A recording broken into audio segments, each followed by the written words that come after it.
Hey guys, welcome to my review of The Boys Season 2, Episodes 1 through 3, because Amazon's decided to release the show now on a week-by-week basis after the first 3, which last season you could just binge the show and watch all 8 episodes, and I watched all 8 episodes in a row, because as you know from my review of Season 1, which has the horrible audio mixing, because in my editor I fucked up and accidentally had the music playing with the video clips that I was using. Otherwise, I think it was a pretty good review. It was my favorite show of last year. It's my favorite show that's been on the last couple of years. And the elation that I get from the shock value and twists in the show reminds me of early Game of Thrones. It very much reminds me of Alan Moore's Watchmen in its best moments, which is what I think this is the potential of what the Watchmen movie could have been. People are going to say, what about the Watchmen TV show? The Watchmen TV show was very different from this, and I would say it was also very different from the original comic book. Damon Lindelof sort of did his own thing that I don't think actually was as similar in tone. Now, if you don't know, The Boys is a subversion the Ryan Johnson term, show by Eric Kripke, who is the writer and creator of Supernatural, and Seth Rogen and Evan Goldberg, based off the Garth Ennis comic book of the same name, which I'm not a big fan of, as I have stated before. I like Garth Ennis. I, in particular, like, obviously, Preacher, and, all of his other great books, but I do not like that comic. I think it features all of his worst qualities as a writer, quite frankly. Like, just everything that I don't like about him is featured in that book. And the show, on the other hand, I think, adds more humanity than the book had, and I think it gives the characters more depth. I know a lot of people always like to say, well, the book is better. This is like a butt raiser moment. But Pat. Oh, we're also in the new Please Rewind studio, which has some soundproofing that's not complete. I only have like one side of a wall done and a bit over here. But I have some cool shit up in this room. I'm thinking about doing a tour of it in a while. I'm also finally lifted from my ban, which happened due to me using a poster from the movie Bloodshot, kept me from being able to live stream over the last 3 months. So fuck me up the ass.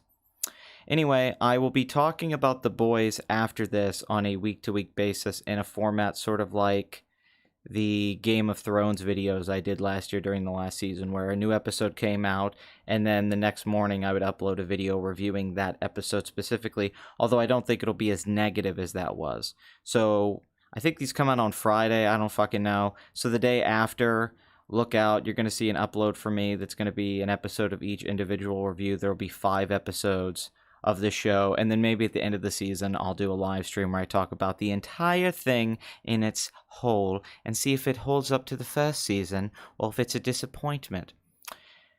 It's a precarious thing with second seasons, isn't it?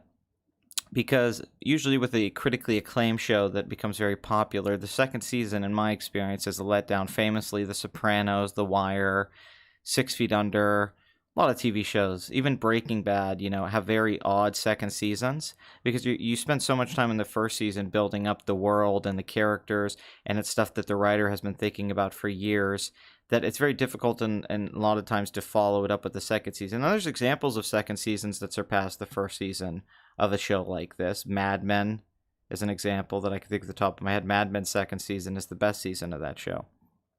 So overall, I would say I so far don't like this as much as the first season, but that is not a negative. I really, really like every episode that's come out so far. I will say that I don't think it's as sharp satirically, and I don't think the writing is as crisp and the plotting as much as it was in season 1. I think the plotting in season 1 was just absolutely fantastic. In particular, I think the first episode, the pilot, directed by Dan Trachtenberg of the first season, is far better than the second season's first episode, which isn't, once again, to say that it's bad. I just think the first episode of the first season is amazing and one of the best pilots I've seen in a decade. And I remember by episode 3, I was so engulfed in the show.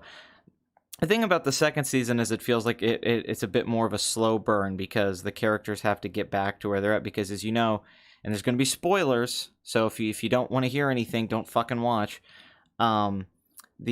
The second season, at the end of the first season, all the characters are down at a low point for the most part. I mean, after Homelander kills Elizabeth Shue, after he releases Compound V into the world to create super terrorists, or super villains as he likes to call them. I wonder where he came up with that. All kind of hell breaks loose. He takes Butcher, played by Carl fucking Urban, Dredd himself, to see his wife, who is not dead and who has the child of Homelander. Was she raped, or did she actually go along with the sex? That's still left up to interpretation. In the comic, it's not left up to interpretation at all, but one of the nuances of the show that was lacking in the comic book, once again, one thing I like about this is that it's not cut and dry. It's not just completely nihilistic. And, I mean, what happens to Butcher's wife in the comic is so fucked up. That in the show, I remember last season when she goes into the room, he just sees, there's just the camera footage. You don't really know. I mean, I'm assuming that Homelander raped her, but it could be that she had sex with him. It's very possible. So that's very interesting. So yeah, that's all I'm saying. I think the pacing's a little slower. And I think that they're having to recalibrate the characters and the storylines. In particular, Huey, who was our lead in the first season, is really in a low point here. He's very depressed. He's very isolated because him and the other members of the boys are hiding because they don't know where Butcher is, and they're wanted by pretty much everybody. Having said that, though, I still am digging the shit out of this show. I still think it's really entertaining, and I think by the time you get to episode 3, you start to get back to that show that I was really enjoying in the first season. If there's something that I'm noticing with season 2 as opposed to season 1, season 1, there was a great balance between the Seven and the Vought Corporation and the criticism of corporate America and superhero films in general, in particular Zack Snyder's DC Universe. In fact, in this season, it feels like there's a guy who's playing a parody of Zack Snyder pitching Batman v Superman in a way, which is very funny. And I think that balance was good with the boy characters, with Huey and Butcher and Frenchie and all of that. And I thought the dynamic was really well balanced. I'm noticing in season 2, I'm much preferring the stuff with the Seven than I am the boys. The boys just can't seem to keep up with the Seven. The Seven is so well written. The Vought stuff is so well done. Every time that's going on, it's completely entertaining. And they've just amped up the satire with social media, in particular bringing in the character of Stormfront, which in the comics was a guy and is a white supremacist, which I didn't think they would keep in the show. But episode 3, it's like, oh, I guess she is fucking racist, which is awesome. And one cool addition with her is that she brings in the social media. She's basically a Twitch streamer. You know, she's like live streaming stuff.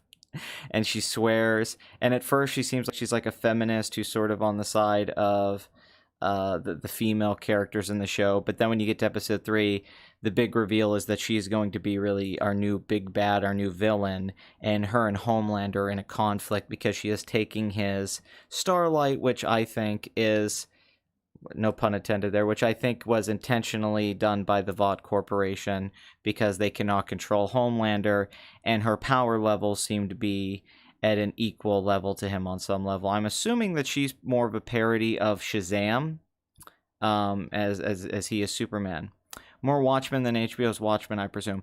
I agree if you're just talking the comic. Yes, I think this is more like what a Watchmen adaptation would have been. Because I think Damon Lindelof legitimately did his own thing. I don't think he was really trying to do Watchmen.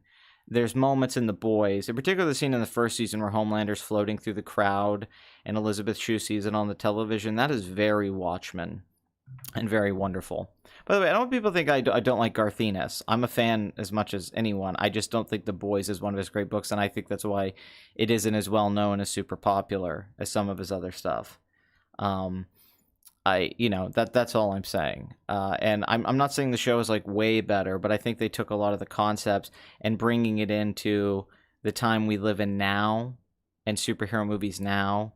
It just seems to play better. And I also think they've just done such a good job with Homelander. And Anthony Starr, who plays Homelander, is the best actor on the show.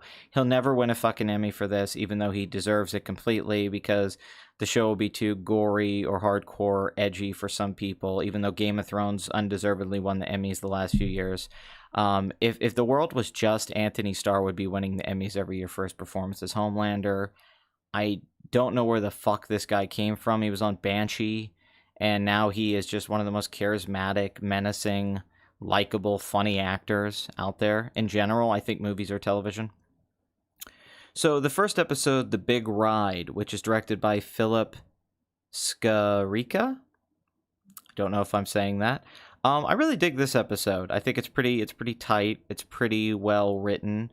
Eric Kripke wrote this episode. He writes a lot less episodes this season than he did the first one. I've seen clips of him on Banshee. So I do like him on that. I think he's getting more to do though on the show, obviously, as opposed to Banshee. Banshee's like one of those cult shows, you know, that's going to be around a while. It's just weird this guy isn't like a movie star once you see him in this. Very odd to me. So this episode, we don't see Butcher for most of it. Butcher's not in it for 90% of the episode. It follows Huey and the boys, and him and Starlight's relationship, which they can't really see each other. They have to have secret meetings, and she's trying to get Compound V. And their plan is to give Compound V to a media outlet to expose Vought for what they've done. So, I really like the music on this episode. I really like how it's directed. I really like the acting still. It's a moving the pieces sort of episode. Everything with the Seven and Homelander. I don't know if this is the episode where he kills Daredevil. I think this is the episode because they've had to replace Elizabeth Shue's character, and Homelander still is obsessed with drinking milk. He drinks some of her old breast milk, and then throughout the episodes, he's just drinking milk. And then you also get time where Homelander's playing dad with his son, which are very funny scenes because the guy's a psycho and he doesn't know how to treat a little kid. He tells his mother that she's raising him like a pussy, and at one point he shoves him off a roof. But Stormfront coming in is really fun. I think it's a good idea to make her a girl character. I think it's one of those times when changing a male into a female isn't like bullshit. I think it plays very well. I think making her I'm assuming they're going with like an alt-right sort of angle with this. I haven't seen the other episodes, but that's the vibe I'm getting from this, which I also think is very fun. The actress is very cool. What I like is that at first she comes off like an SJW character, and then by episode 3, she seems like the total opposite, which is very, very fun and entertaining. And it's all the stuff Starlight doesn't like, the having to be fake. Huey is really depressed because he's locked up at the bottom of like a comic book store with the other characters, and Homelander is pretty distracted trying to play dad, that he's not focusing on what's going on. And all of that's really fun. It's really entertaining. Of course, at the end of the episode, our man Butcher shows back up. We don't know what happened. We don't know how he survived the ending of season 1, which I love that shot at the end of season 1 with Homelander like stroking the kid's face. That's very good. So we're kind of left in a situation where we're like, what the fuck happened? Why is Butcher? Hold on, I'm trying to get the chat up. Sorry, it's back. So we're trying to figure out what happened to Butcher, and he's like, "Daddy's home," with that weird fucking accent that he has, and it's very fun. And so I'm gonna give like episode 1 of this like a solid 8 out of 10. I think it's pretty good. Now episode 2, proper preparation and training, directed by Liz Friedlander. Here's the synopsis. Butcher is back with the boys, but tensions flare with Huey. Homelander spends a quality time with his new family. Starlight and Stormfront bond at a press junket, and the boys hunt down a super terrorist with a startling identity. So the boys find out that there is a super terrorist who has been transported by arms dealers to over to the States to commit acts of terrorism in America. And obviously, as if you watch this, it is revealed that he is the brother of the character, which I can't remember her name right now, which is making me feel kind of shitty. She's the Asian girl, Kimiko. Yes, I believe Kimiko, who is the character who has a healing power and is a mute and has a relationship with Frenchie. Really good plot twist there, actually. It does seem a little contrived that the person coming over is her brother, of all people, and it's all connected. I will say, there's a lot of contrivances in this season, a lot of convenient storytelling, how everything's connected.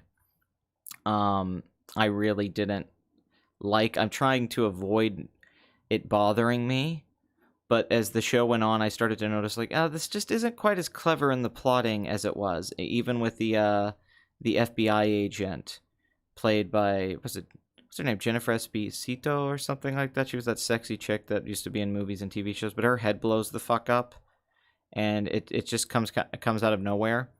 They've definitely upped the gore in some aspects to, I think, cover up for the fact that this writing isn't as good. They're like relying on the shock value and tension, which is good. That's a good thing to do if you don't quite have the plot moving yet.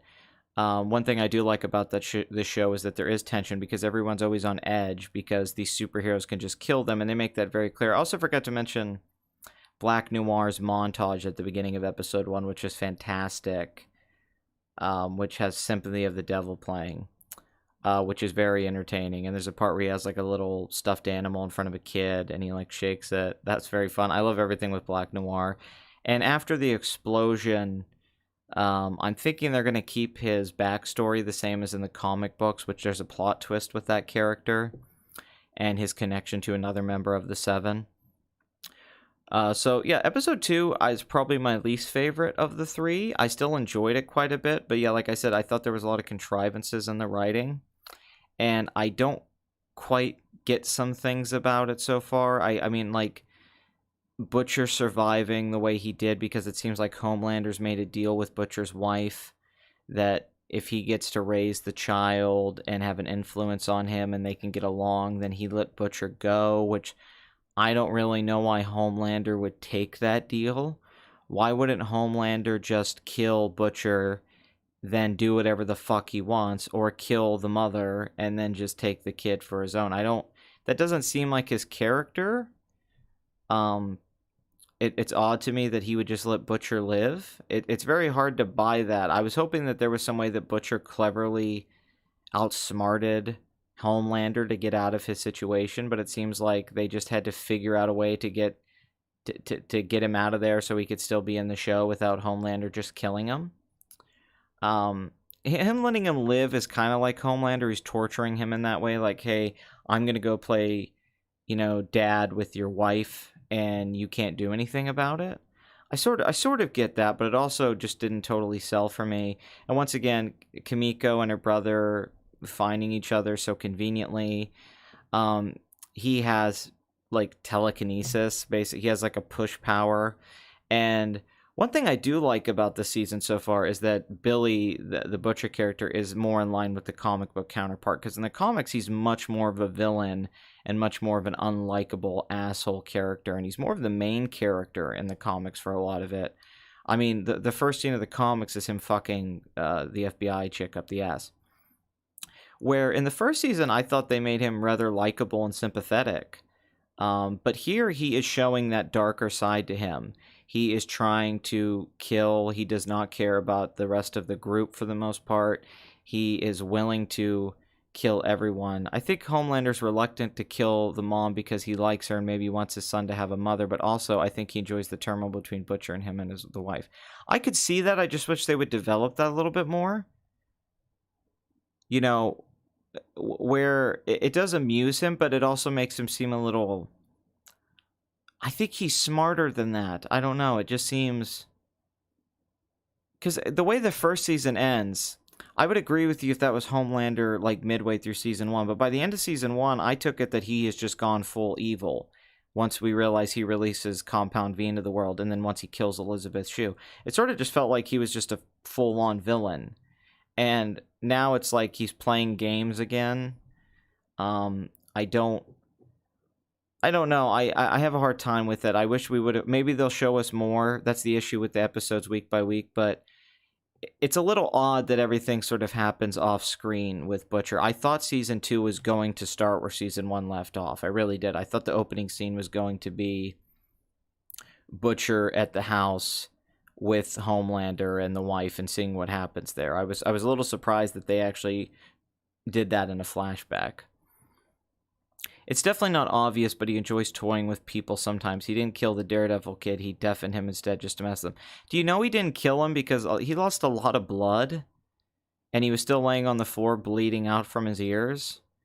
I don't know if he lived from that. I mean, he may have lived from that, but I didn't know if there was a follow-up to that. He was just kind of laying there bleeding out, and I feel like that would probably kill you after a while. I don't know if you got your head smashed by Superman. So, yeah, is it? I mean, I'm not like debating you, but I remember him killing a lot of people in the first season and not letting them suffer. I specifically remember Homelander like cold-bloodedly killing people a lot in the first season. Well, that's my thing with this show. I don't know if they make things clear. That's the weird thing with season 2. It's like, I know he deafened him, which is a really funny scene. They're like, hey, it's Daredevil. He's going to join the Seven. And then Homelander's like, what if I do this? And he smashes his ears and he starts bleeding out of his ears. And he goes, why would you think I'd let a fucking cripple in the Seven? Which is very funny.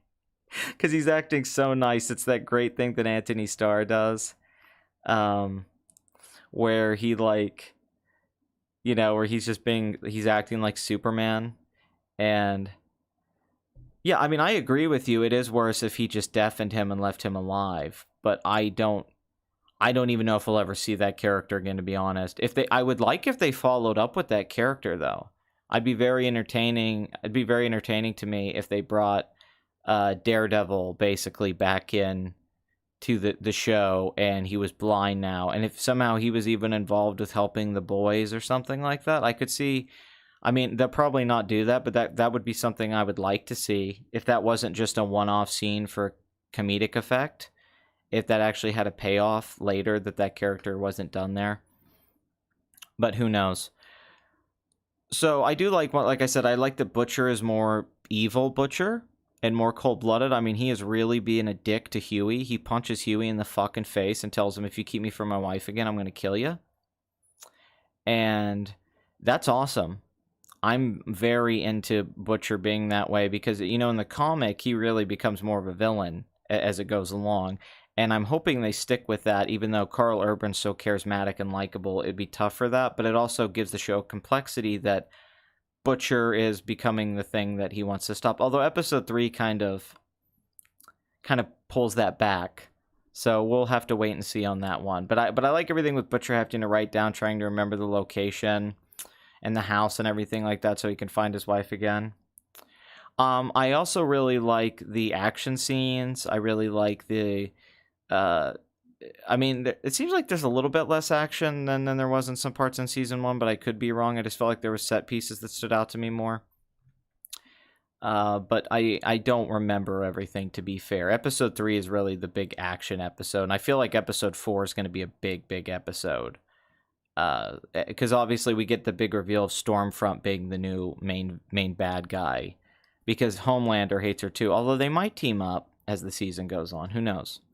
It seems like for a second they're going to be friends, and then she fucks him over, and is maybe even more brutal than him. I also want to bring up the Deep, who is one of the best characters on the show. I'll explain to you, Patrick James. COVID-19 is my answer to this, because so many projects had to cancel production and filming this year because of COVID-19, that there's not going to be a lot of new seasons of television shows and new movies. I mean, just look at the Batman. They tried to restart it and Robert Pattinson got COVID. I think that they don't have enough shows, so Amazon's idea is this is really the only thing we have right now, so we have to release this weekly because we're not going to have a lot of new content, is my thinking behind it. I think if it had been a normal year, they would have released the whole show, because this, as far as I could tell, this is Amazon's most popular show. I mean, everybody seems into this show. I think the hype is real, and I think the week-by-week thing is just to keep people coming back to watch Amazon Prime, because they're not going to have a lot of new content for the rest of the year. So why not drag it out over, a month instead of having it? Because everybody would be making videos and talking about it in 2 weeks. Now people are going to be talking about it weekly, like if it was a Game of Thrones, like if it was a show on TV. I don't really have a problem with this, because I don't think that The Boys is necessarily like, I think it's great binge television, but I don't mind watching it like week to week either, like a normal television show. It lets us have theories about what's going to happen. Yeah, like The Mandalorian, that got really popular doing that. I think Fleabag's popular. It's critically acclaimed. I don't know how many people watch it. What's up, Cordry? Good to see you, my friend. But the Deep, who is definitely one of my favorite characters on the show. In the first season, he has Starlight suck his dick. He gets Weinsteined. He gets Me Too'd. He gets sent to Ohio and has a complete breakdown, and then is like finger banged in his fins, the gills. And I absolutely love that that's a character who's a piece of shit, and then they still make you care about him. And the running gag that he gets his sea friends killed with his incompetence is still running in season 2. This season, he's at a low point, and then Hawkeye shows up, essentially to have him join a religious cult, the Light of the Seven, I think it's called, or is that's Game of Thrones? He joins a religious group, which he doesn't really buy into, and then he is given mushrooms at one point, and he has a trip sequence where the Gills, voiced by Patton Oswalt, talk to him and tell him that he deserves to be loved, and that the Church of the Collective, thank you, Patrick James, that he deserves to be loved, and that he should really look at the Gills and accept them. Children of the Collective. Okay. Is that the right answer? We got it now? He's joining a cult. So that sequence where he's on mushrooms and he's talking to Patton Oswalt as the Gills is fucking amazing and very funny, and everything that I like about this show, that it gets weird and just does unexpected things comedically that you're not expecting. And that was just, I had no fucking idea that the Gills were going to talk to him. It is gross. I'm not going to lie. It is gross to see the Gills talking to him. They do look gross. I'm not saying like, oh, he's disgusting, but they're gross to me visually. But they sing "You Are So Beautiful" to me to the Deep, and he sings it back, and he's trying to learn to love himself and redeem himself to be able to rejoin the Seven. So that's very fun and entertaining.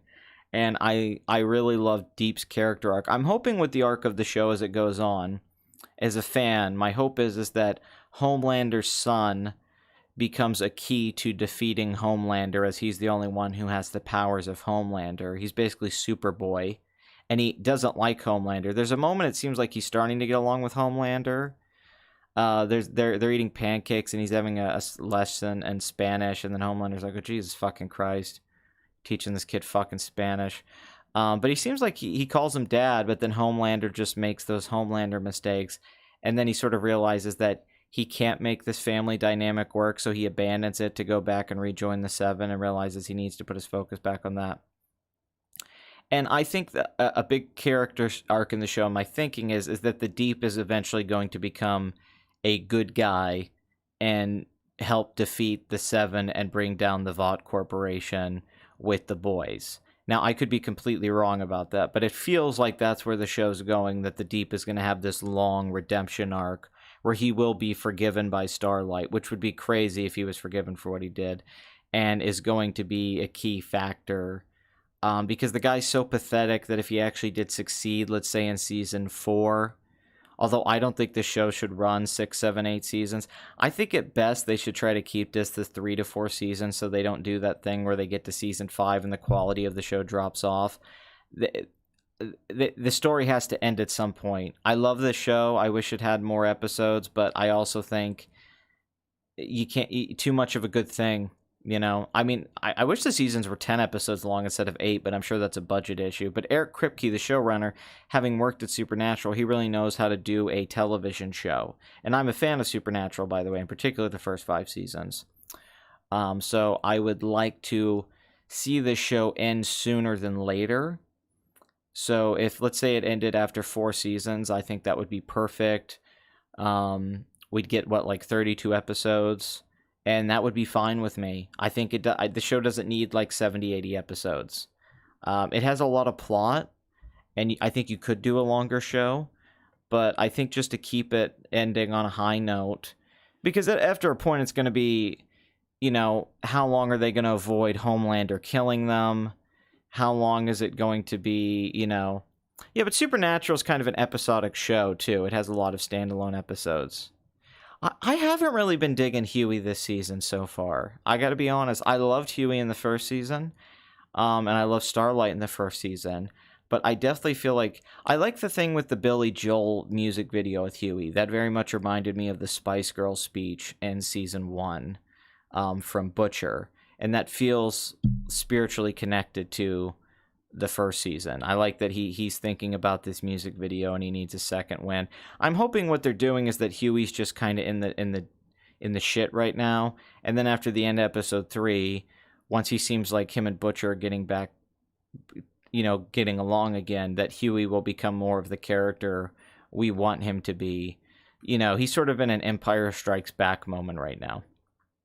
Did I miss the part where he talks about Homelander will work with the boys to frame them for killing Stormfront? Where he talks about a Homelander will work with the boys to frame them for killing Stormfront. I did not see that. Was that in the show? I don't remember that part in the... Was that in episode 4? Did episode 4 come out? It does seem like a longer show goes on, the more it's up its own ass it gets. Yeah, you think you're talking about the comic books, right? See, I don't know. Okay, it's a theory. I mean, that's a good theory. Homelander joins up with the boys, but there's no way that Butcher would work with Homelander. There's no fucking way. I think it would be more that Homelander and Stormfront go at each other, and he discovers that she is as strong as him. I think could be one thing. Or it is about Homelander. I mean, I think what they're going to have is it's going to be like, because we all like Homelander. He's the villain that you love to hate, you just adore. So I think what it's going to be is eventually Homelander getting one over on Stormfront and fucking her over on his own. He might use the boys indirectly without them realizing it to kill her. I don't think he'll directly work with them, but do I think he might use them? We don't know yet in the show who's more powerful, if it's Homelander or Stormfront. I'm going to assume Homelander, but I don't know as of right now. So I would say that, yeah, if that's what you're saying, that Homelander is going to... If Homelander is going to set Stormfront up to be trapped or killed by the boys, I could definitely see that happening, and I think that's how the season could end. Very much. I think the big finale to season 2 would be Homelander killing Stormfront or setting up some plan so that he can be back in charge after she starts to become the new icon of the Seven, which I don't think would be a bad conclusion. Yeah, I think you're right. I think that's a good idea. It would also help Homelander because Vought has a lot of bad press right now, right? So if Stormfront helps with the negative press, and then if Homelander makes it seem like the boys killed her, that might help the public relations. Because if you don't know, it does get released into the mainstream that Vought uses Compound V and that the superheroes are they're made, they're not natural. So their stock prices go down, everything goes down. So basically, they're up against a corner, and the Seven have to spin this PR nightmare more than they've ever had to spin anything before. I like Stormfront. I think she's very interesting. I'm very into that character, and I think where we end up with her in episode 3, and the dynamic with Homelander is probably the thing I'm enjoying the most about the show right now. I would say yes, she is. I think the end of episode 3 makes it very clear that she's racist, because she, spoilers, but this is a spoiler cast, she kills Kamiko's brother and says, yellow bastard. So that's the first sign. That whole sequence is the first sequence where we find out how evil she is, because she's just killing the fuck out of innocent people. And I don't know if she's doing it to make it look like the terrorist attack did it, which is what I think she was doing. I think she was doing it because she was enjoying it. Yes, I think there's 2 reasons, though. I think she was killing the black people in the building because she's racist, but I also think she was doing it so she could blame the collateral damage. I don't think it's that different from Homelander in the plane sequence when the plane crashes and then spinning it around and saying, hey, the people didn't have to die, we just couldn't show up in time because the government won't hire us like the military. So I think she had 2 motives behind it, because at the end that's what she says. She's like, these are the brave people on that. But yeah, good point that it was black people she was killing in the building. So yes, it is established that she is racist. She had to cover to let her worst tendencies out. I think she just likes to kill. I agree that she just likes to kill, but I also don't think she's stupid. I think she knew exactly what she was doing. I don't think she did a quick PR cover-up on that. I think she knew that she could cover it up anyway. But I do agree with you that she just likes to kill. So I agree with you on that as well. But I think she knew what she was doing from the beginning. I didn't even think about that, Kabooms, that she killed the black family. That's brutal, too. She kills the dad, and they're like, Dad, and then she just kills everybody. I don't know. It was weird that A-Train came back, that he was like in a fucking coma, and that he came back into.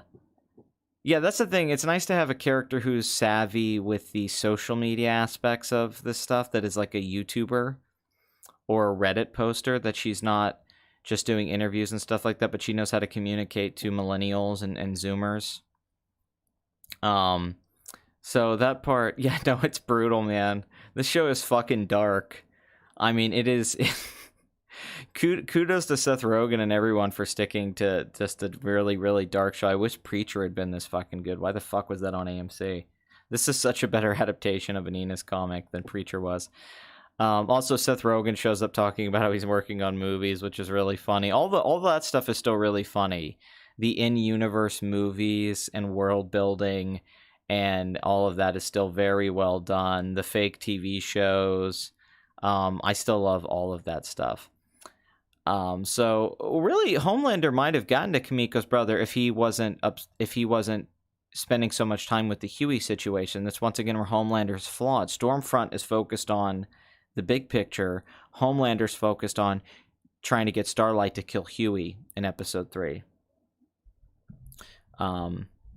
But yeah, I dug episode 2. I definitely think it's the weakest so far. I'd give it like a 7.5. Now, episode 3, Over the Hill with the Swords of 1,000 Men, directed by Steve Boyum, is definitely the most exciting episode so far of the season. Yes, I would say it's like a dark comedy for sure.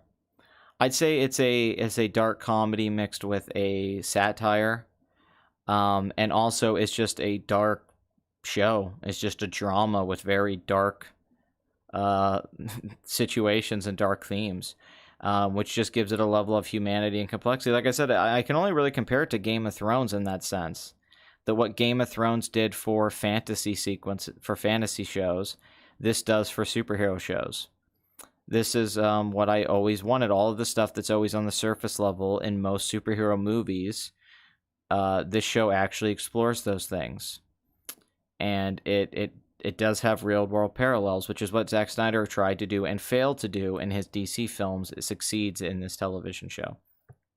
So in this episode, the boys take to the high seas to safeguard their prisoner Homelander plays house, then pushes Ryan over the edge. That's right, Ryan is the name of the son.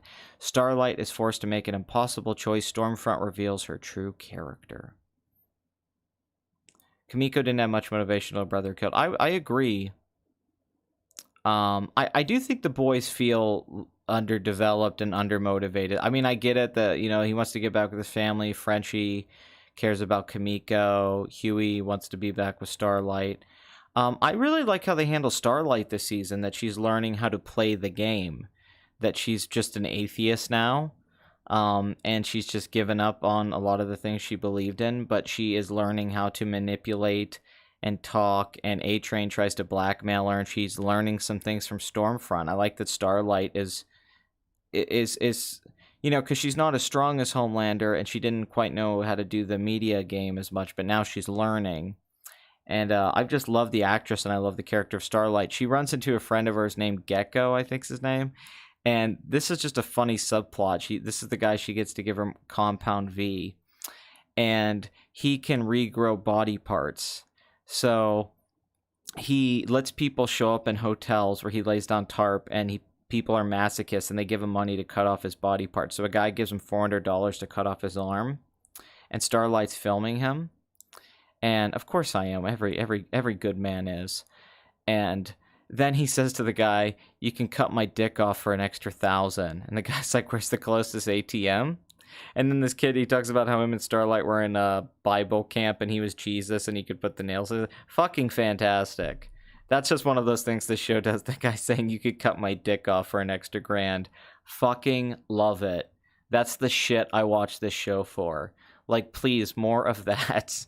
And that guy isn't just in there for that scene. He plays a part in the story. Starlight, she blackmails him to get what she wants.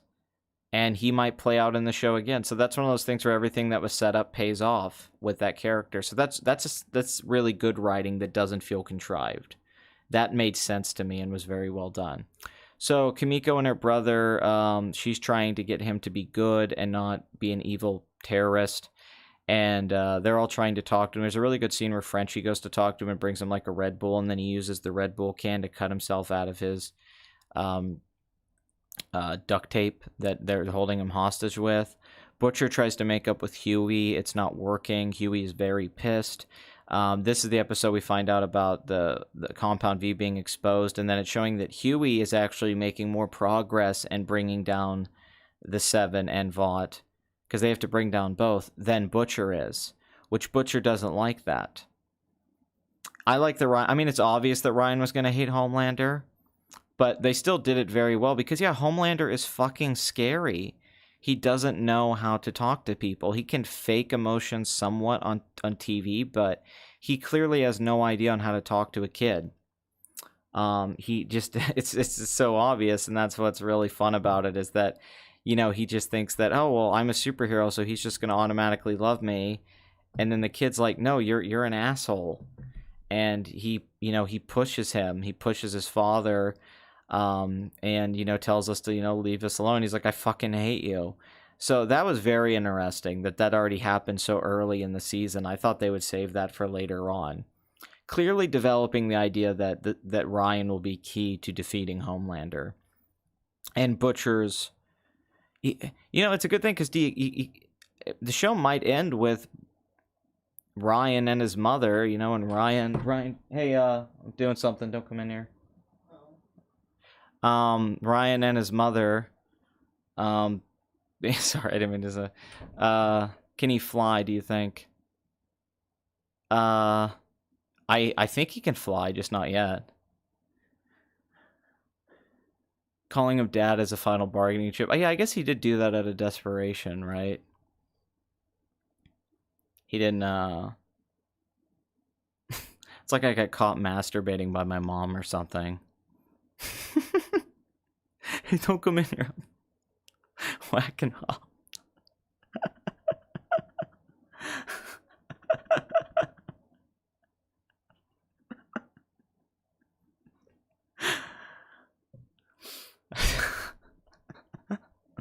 Sorry.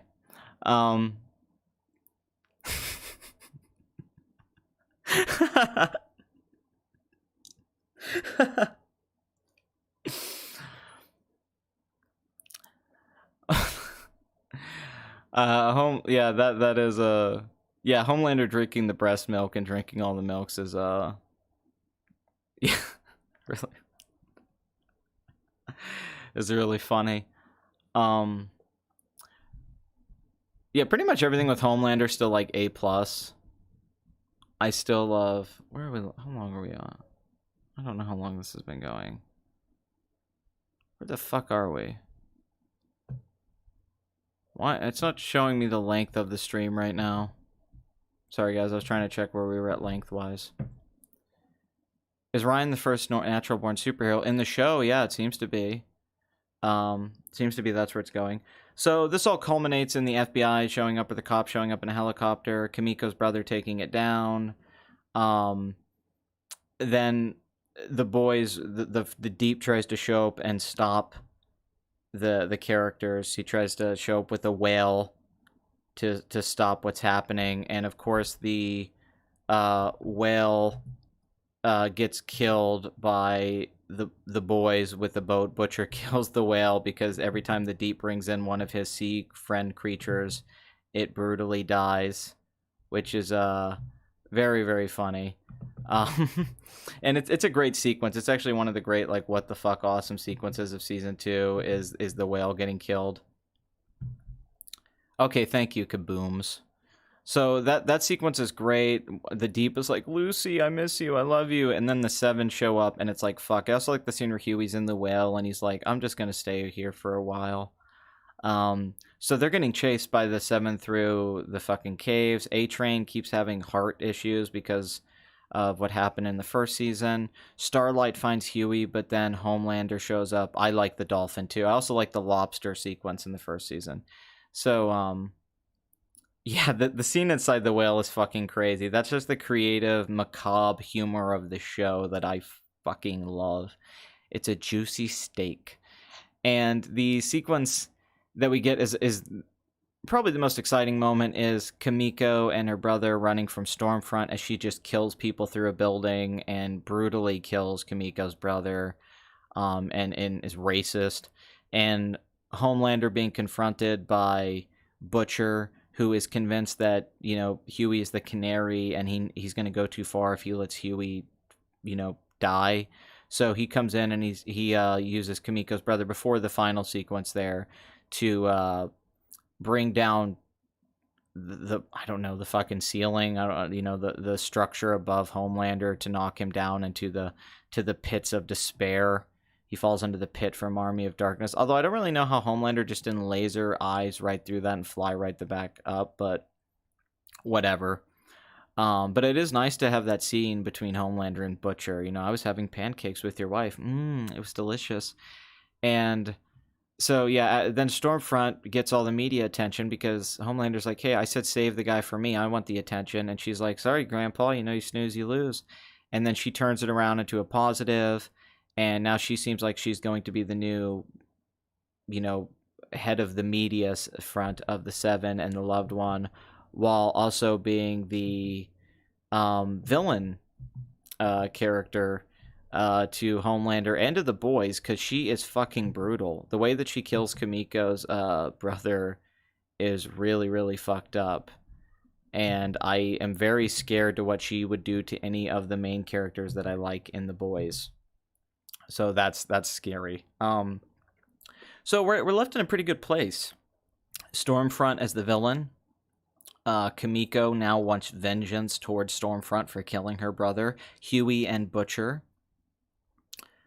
Do I think Stormfront will die this season? I'm gonna put a gamble out there and say yes, but I could be wrong.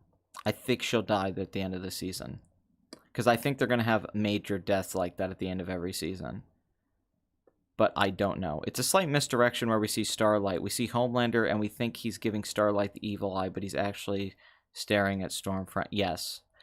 And yeah, so the boys are reunited. Butcher and Huey are Butcher sacrifices being back with his wife to save Huey. Huey, I'm assuming, will come back to having a bit more energy and pep.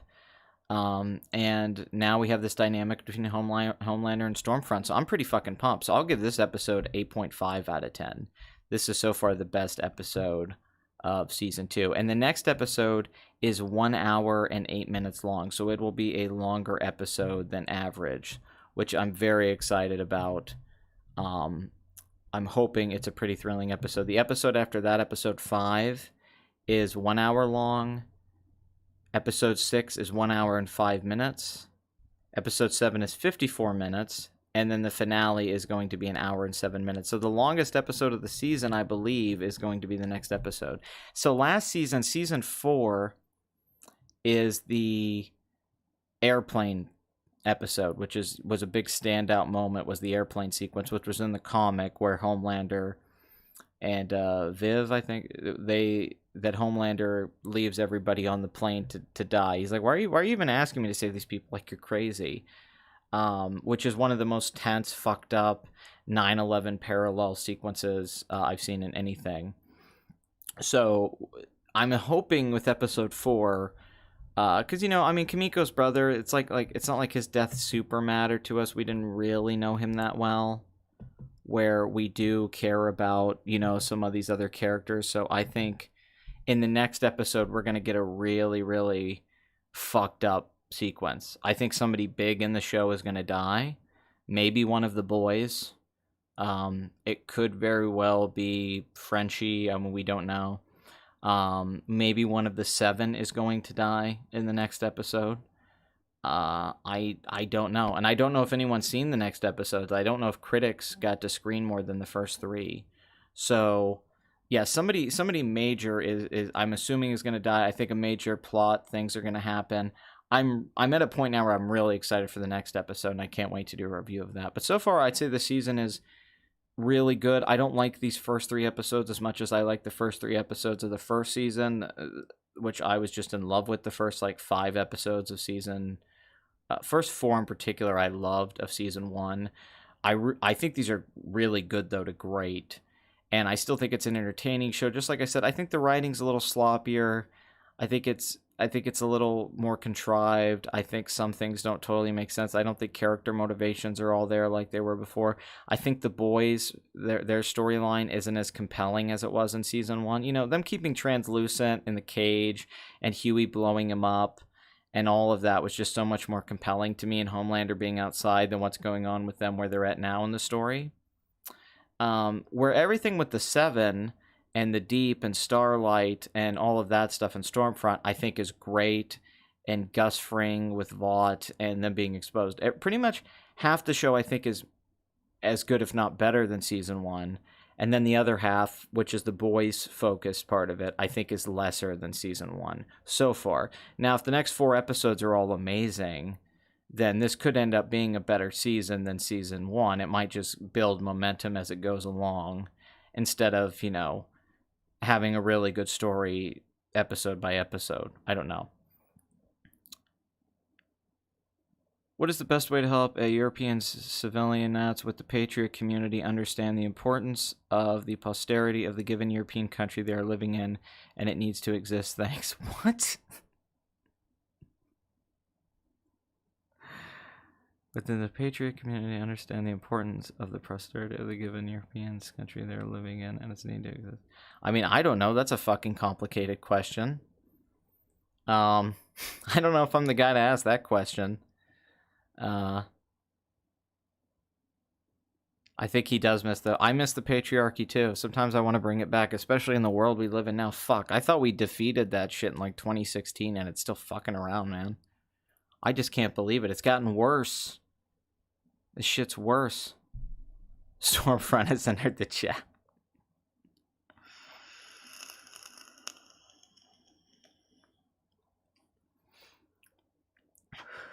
I wish our Kripke was writing more episodes. I'm assuming he finishes the scripts to every episode. Typically, the showrunner writes the final draft of every script. I would like if Dan Trachtenberg and Matt Shakman came back to direct. And I'm really hoping that the season finale of this season is awesome. And I guess there isn't much left to say. That's what I thought. Everything with the Deep was funny. His trip sequence. I like Stormfront a lot. Homelander still 10 out of 10. The acting's still great. It's still a really fun, entertaining show. They definitely didn't drop the ball in season 2, which I had a big fear. Critically, this is getting better reviews than the first season, but I think it's just a lot of critics who are on the bandwagon now, who were giving negative reviews to the nihilism, as a lot of them said, of season 1. Even though season 1 got good reviews, yet these same critics all praised Watchmen, and it got like 20 Emmy nominations. Fuck them. I think they all saw how popular the show got, so they're like, oh shit, we have to praise it now. Because I don't think so far it's as good as season 1. But I still think it's great. It is a great follow-up, and I'm very satisfied with it, and I think it's going to be interesting. It does have audio issues. You can't hear like half the dialogue in Tenet. Although I always see that comment on every other video where someone's like, I had no problem hearing the dialogue. I think it was just your theater. Like, shut the fuck up. No, it wasn't, you super hearing motherfucker. Like, my hearing's just better than you guys. I just want Homelander to go and smash those people's ears like he did with Daredevil. I was not a fan of HBO's Watchmen. Visually, it was beautiful. The acting was really good. Had good scenes. But overall, I think was very overrated and was sort of fucking ridiculous. Ridiculous. I don't know why I said it like ridiculous. Like I said dickless. Although I do like The Leftovers, so I don't totally hate Damon Lindelof. But it was pretty much what I expected. He shoved his politics in there. Although Alan Moore does the same thing. So you have to take it for what it is. I haven't watched Lovecraft Country yet, so I don't have an opinion on it. Sorry. Boo-hoo-hoo. Maybe next time.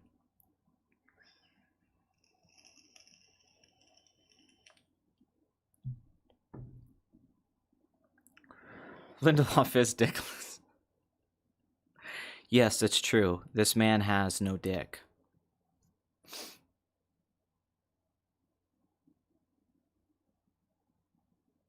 I guess there isn't much left to talk about. We can talk about random shit and all that, but I just kind of wanted to do this because I was going to do a video on the first 3 episodes, and I thought this would be more fun than doing a video so I could talk about everything more. Yeah, that's just what I heard too. You know, rumors.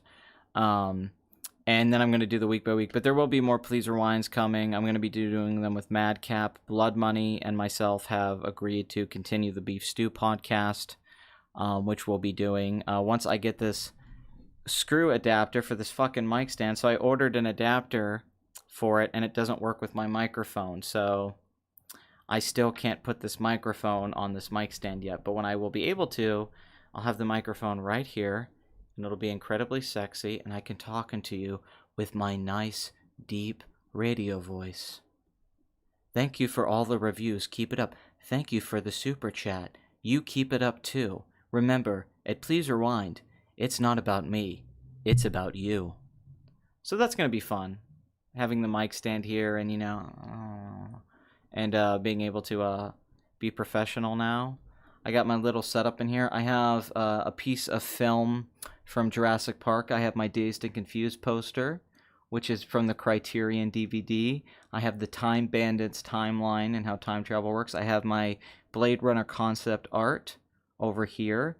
I have my exclusive posters from multiple releases of Casablanca. I got a Batman poster behind me here. I got some more concept art that I own over here. There's a Gizmo, Batman, and Rocky figurine over here. I got some stuff from Blade Runner, some stuff from Speed Racer, some stuff from Reservoir Dogs. Over there you'll see race stands from Ghostbusters, because I like stuffed animals. A Blade Runner poster, Clockwork Orange poster, bunch of shit like that I've been putting up. I feel like I'm 15 years old again and I have a room. Since I've moved to this new apartment, I have my own bedroom now. I mean, this isn't my room I sleep in. This is just my studio, I guess, if you will. I have a recliner in here. I got a new tripod. So basically, I'm going to set up a camera in here and try to make more videos with shot videos. I'm going to keep soundproofing. So far, I have just one corner soundproofed, and I'm starting in another corner. I'm going to order more because I got a credit card recently, so I've been using that. I'm going to soundproof all of the corners of the room and then start putting around. There's a carpet in here which will help with the sound. I got my mic stand here, so I'm going to be doing more audio like that. There'll be more live streams and podcasts. And I basically just sit in here some nights and chill and just hang out. I eventually want to put like maybe a TV in here so I can watch movies in here and stuff like that, because I have most of my DVD collection, and then I have a lot of my comic books up there. I have to get a new bookshelf for my comic books. So far they're just in the closet. And this will develop into more of a thing where I'll be able to make content on the regular. There'll be, I'm hoping to get like 3 or 4 videos out a week for the rest of the year. Is kind of where I'm at. So I'm very excited about that. So we're going to be, so yeah, it's going to be a lot more Please Rewind live now because I can live stream again. Beef Stew podcast is coming back. There'll be more video essays. And I'll be doing weekly reviews of The Boys for the next 5 weeks. So look out for that. And I'm very excited for all that. I'm excited for the Batman. But yeah, guys, thanks for, well, let me let the super chat play out. I don't want to be rude. How wooed. Something to talk about when I'm on PR Live. I don't know what we'll talk about. We were going to do a Harry Potter episode, remember? But we could talk about Blade Runner. We could talk about James Cameron. We could talk about Michael Bay. We talked about a lot of shit. Me and Madcap have been broing down. I'm excited to bring Blood Money back for Beef Stew. And I have some video ideas. I was thinking about doing a video on Royal Tenenbaums and Field of Dreams, Little Shop of Horrors. A lot more videos like that, more of the essays. Yeah, I wasn't expecting to get a copyright strike to where I couldn't do the live stream, so that kind of held us back. But I was digging the Blade Runner conversation we were having last night. I did not schedule this; it was impromptu. Today was the day that my live stream. I was able to stream again. My my copyright strike lift got banned. I thought that my adapter for my mic was coming, and I was just going to make a video today about The Boys Season 2 and the first 3 episodes. And then I decided to just do a live stream because I figured it would be a way that I could talk to some of you guys again and let you guys know that I'm live streaming again, and that I could also knock out a review for the first 3 episodes. Because, you know, the next few episodes, maybe I'll do a live stream for the next episodes. I don't know. It depends. Maybe after I watch them, I'll get on here and we can talk about them together. So if you want to do that, you guys would all have to watch the episodes like the night they get released, which I think is Friday, and then come on here. And for the movie Bloodshot, I did a box office addict for Bloodshot, and I had the poster, and they gave me a copyright strike for using the poster. The company that made the poster put a strike on my channel, so I wasn't allowed to live stream for 3 months. I tried to dispute it, but it did not work. So that kind of sucked. I had a restriction on my channel. I've never gotten a copyright strike before, and I think it's pretty fucking ridiculous. I agree that it's stupid. Yeah, we could talk about anything. We'll call it a madcap discussion. Also, hopefully getting to work with Terrible Lizard again on some new videos. Yeah, the Bloodshot controversy of Please Rewind Live. This will definitely be a dark time in the timeline. But I'll see you guys for Please Rewind Live episode 7, which I guess will be featuring Madcap Productions. Yes, I had an actual strike, Cordery. Yeah, it wasn't a copyright claim. I got copyright claims before, typically just for like a piece of music or something. This was a strike just for, I had the poster in the thumbnail. That's like getting a strike for you having like a picture from Jaws in your thumbnail. I don't know why the fuck you can get a strike for that. That blew my mind, you know. And I didn't know. I mean, I've heard that you could get a strike, but I figured if you fight it, you're okay. But no, they didn't lift it, and they took the video down. Box Office Addict 103 is off the channel. Which there's like 3 episodes of Box Office Addict that's missing. No, it's fucking bullshit. I mean, I was pissed about it for a while, but after a month, you just kind of just say, all right, well, that happened. Keep you posted. I'm ready for next week, and also remember, reach 2010-2020 September 14th. Oh, okay. Do you bitch shoot? No, I do not. I might start doing that, or D Live or Twitch or something like that. I might just switch to a different platform to start streaming on sometimes. Or I can do, you know, maybe just different kinds of streams. Maybe I'll do some stuff where I'm playing video games, or you guys can watch a movie with me or something like that, which I think would be fun. But, you know, I like doing Please Rewind Live, but maybe I'll set up another channel on another website and just stream, where we can just bullshit and, you know, do like a 3-hour stream of something, random shit like that.